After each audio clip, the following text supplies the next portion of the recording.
Good day. Arkansas Treasure State Dennis Milligan here, and we're reading Those Shoes by Mary Beth Bolts. I have dreams about those shoes, black high tops, two white stripes. Grandma, I want them. There's no room for want around here, just need. Grandma says, and what you need are new boots for the winter. Brandon T comes to school in those shoes. He says he's the fastest runner now, not me. I was always the fastest before those shoes came along. Nate comes to school in those shoes. Antonio and I count how many times Nate goes to the bathroom. 7 times in one day, just so he can walk up and down the hall real slow. Next, Alan, Jacoby, and Terrence each get a pair. Then one day in the middle of kickball, one of my shoes comes apart. Looks like you could use a new pair, Jeremy, Mr. Alfrey says, the guidance counselor. He brings out a box of shoes and other stuff he has for kids who need things. He helps me find the only shoes that are my size, Velcro, like the ones my little cousin Marshall wears. They have an animal on them from a cartoon I don't think any kid ever watched. When I come back to the classroom, Alan Jacoby takes one look at my Mr. Alfrey shoes and laughs. And so do Terrence, Brandon T., and everyone else. The only kid not laughing is Antonio Parker. At home, Grandma says, "How kind of Mr. Alfrey." I nod and turn my back.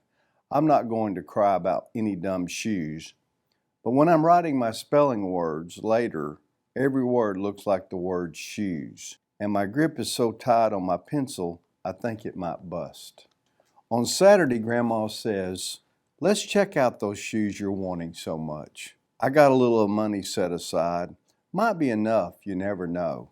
At the shoe store, Grandma turns those shoes over so she can check the price. When she sees it, she sits down heavy. "Maybe they wrote it down wrong," I say. Grandma shakes her head. Then I remember the thrift shops.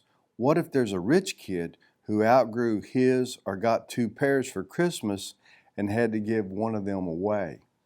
We ride the bus to the first thrift shop. Black cowboy boots, pink slippers, sandals and high heels. Every kind of shoes except the ones I want. We ride the bus to the second thrift shop. Not a pair of those shoes in sight. Around the corner is the third thrift shop. I see something in the window. Black shoes with 2 white stripes, high tops, perfect shape, $2.50. Those shoes. My heart is pounding hard as I take off my shoes and hitch up my baggy socks. "How exciting," Grandma says.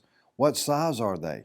I shove my foot into the first shoe, curling my toes to get my heel in. I don't know, but I think they fit. Grandma kneels on the floor and feels for my toes at the end of the shoe. "Oh, Jeremy," she says, "I can't spend good money on shoes that don't fit." I pull the other shoe on and try to walk around.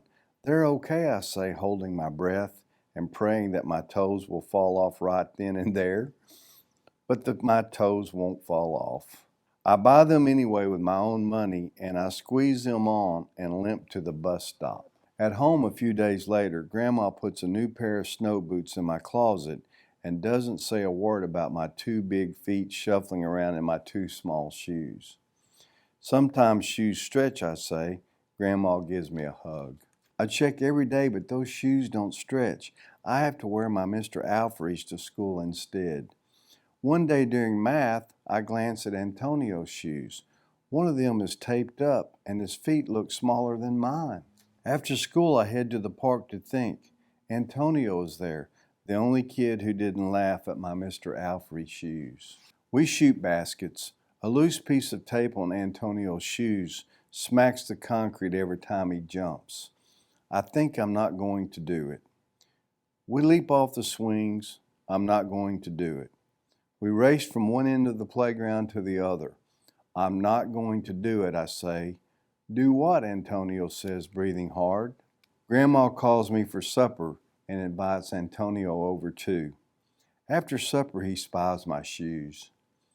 "How come you don't wear them?" Antonio asks. I shrug. My hands are sweaty. I can feel him wishing those shoes were his. That night I am awake for a long time thinking about Antonio. When morning comes, I try on my shoes one last time. Before I can change my mind, the shoes are in my coat. Snow is beginning to fall as I run across the street to Antonio's apartment. I put the shoes in the front of his door, push the doorbell, and run. At school, Antonio is smiling big in his brand new shoes.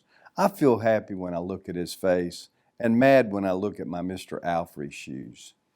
But later, when it's time for recess, something happens. Everywhere there is snow. "Leave your shoes in the hall and change into your boots," the teacher announces. Leave your shoes in the hall? It's then I remember what I have in my backpack. New boots, new black boots that no kid has ever worn. Standing in line to go to recess, Antonio leans forward and says, "Thanks." I smile and give him a nudge. "Let's race."